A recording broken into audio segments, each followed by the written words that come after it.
मित्रांनो, मान, हिंजवडी ते शिवाजीनगर यांना जोडणाऱ्या पुणे मेट्रो लाईन 3 या प्रकल्पाची पुणे महानगर क्षेत्र विकास प्राधिकरणाने शुक्रवारी घेतलेली चाचणी यशस्वी झाली। तर मित्रांनो, आपण 10,000 सबस्क्रायबर्सच्या खूप जवळ आहोत आणि आपल्यापैकी बऱ्याच लोकांनी अजूनही चॅनलला सबस्क्राइब केले नाहीये, तर चॅनलला सबस्क्राइब करा आणि आपण वळूयात पुढच्या व्हिडिओकडे। मान डेपो ते PMR अशा 4 स्थानकांपर्यंत ही चाचणी झाली। या प्रकल्पाचे 87% काम पूर्ण झाले आहे। उर्वरित काम अंतिम टप्प्यात असल्याचे PMRDA कडून सांगण्यात आले।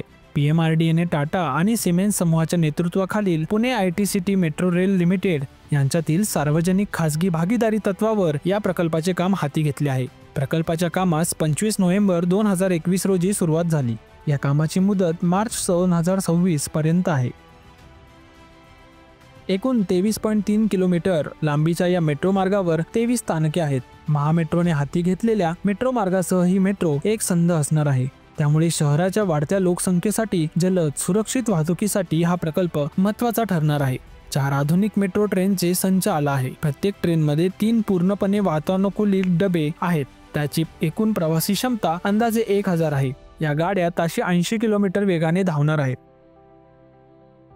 मेट्रोची मान डेपो ते PMR दरम्यानच्या 4 स्थानकांपर्यंत पहिलीच चाचणी यशस्वी झाली। या महत्त्वपूर्ण टप्प्यामुळे पुणे मेट्रो लाईन 3 कार्यान्वित होण्याच्या अंतिम टप्प्यापर्यंत पोहोचली आहे। या मेट्रो लाईन 3 चे काम विक्रमी वेळेत पूर्ण करण्यात येणार असून पुणे शहरासह संबंधित मार्गावरील वाहतूक कोंडी कमी होण्याच्या दृष्टीने हे महत्त्वाचे पाऊल ठरणार आहे, असे PMRDA कडून सांगण्यात आले।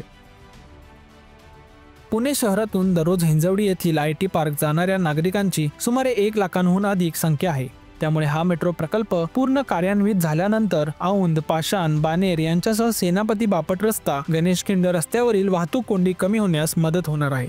तर मित्रांनो, ही होती पुणे मेट्रो लाईन 3 बद्दलची संपूर्ण माहिती। धन्यवाद।